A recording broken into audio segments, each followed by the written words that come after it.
Assalamualaikum warahmatullahi wabarakatuh. Selamat sore dan salam sejahtera buat kita semua. Bagaimana kabarnya saudara onlineku? Semoga tetap sehat dan bahagia bersama keluarga. Jangan lupa bersyukur. Saudara onlineku, perkenalkan nama saya Dwi Dayani.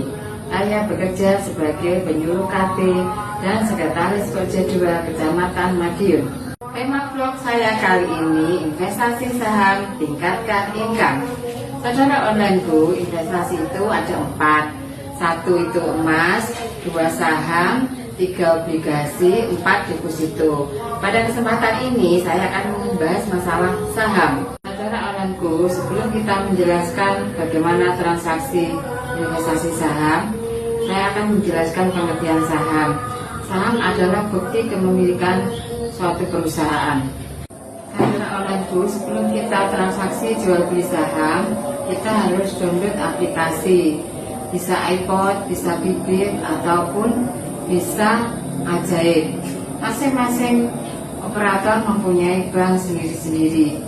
Kalau saya memakai aplikasi iPod. Setelah kita download aplikasi iPod, kita harus mengisi NIK, kemudian KTP, email, dan lain-lain. Setelah kita download iPod, kita bisa membeli dan menjual saham itu dengan diversifikasi, artinya harus bermacam-macam saham. Contohnya saham perbankan, yaitu BRI, BCA, Bank Mandiri, Bank Niaga, Bank Jatim. Kemudian untuk batubara bisa Adaro, ITMG, PTBA, dan BSSR. Kemudian untuk saham kebutuhan sehari-hari kita bisa saham dari Unilever, kemudian Indomaret, atau Sido. Intinya dalam membeli saham itu harus macam-macam atau diversifikasi.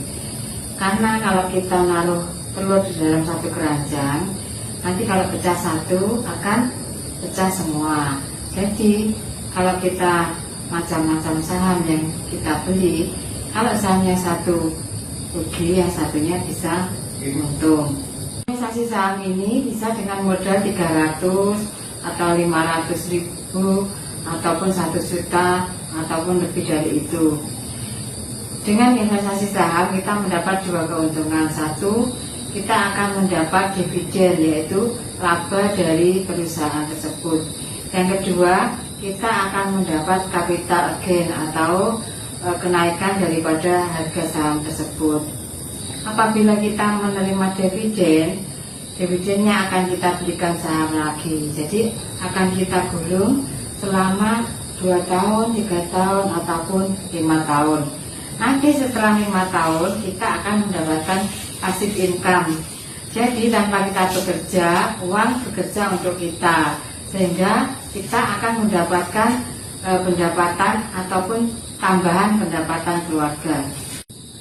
Saya invest di 15 saham yang tertera di foto ini. Kemudian selama 9 bulan saya sudah mendapatkan dividen 1.200.000. Saudara onlineku, ini adalah bukti kalau saya sudah pernah menerima dividen sebesar 48.000. Dividen yang lain itu langsung saya investkan ke saham lagi, seperti saham Bank Jatim ataupun saham Adaro, karena kedua saham itu harganya sangat murah.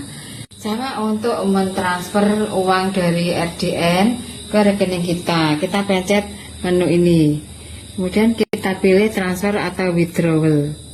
Nah, kemudian kita masukkan di sini berapa uang yang akan kita transfer ke Bank Jatim kita, yaitu rekening yang awal kita daftarkan di Sekuritas iPod. Kemudian kalau sudah kita tulis umpamanya jumlahnya 100.000, itu langsung kita submit. Begini nanti akan masuk ke rekening Bank Jatim kita. Saudara onlineku, agar investasi kita bisa berhasil ada 4 kuncinya. 1, kita harus sabar, tidak mengambil saham kita selama 3 tahun, 4 tahun, atau 5 tahun. Kemudian yang kedua yaitu uangnya harus benar-benar uang longgar, jadi tidak kita tidak akan memakainya dalam jangka waktu 2 tahun, 3 tahun, ataupun 5 tahun. Kemudian yang ketiga, kita harus bisa benar-benar tepat untuk memilih saham. Yang keempat, dividen yang kita terima, kita investasikan lagi untuk membeli saham agar saham kita menjadi semakin tambah besar, sehingga income kita juga semakin besar. Demikian saudara onlineku, apa yang bisa saya sampaikan dalam tema vlog pada hari ini, yaitu investasi saham, tingkatkan income. Semoga apa yang saya sampaikan di sini memberikan manfaat buat saudara onlineku semuanya. Kemudian selamat mencoba dan semoga kita akan sukses bersama-sama. Sampai jumpa di vlog saya berikutnya. Wassalamualaikum warahmatullahi wabarakatuh.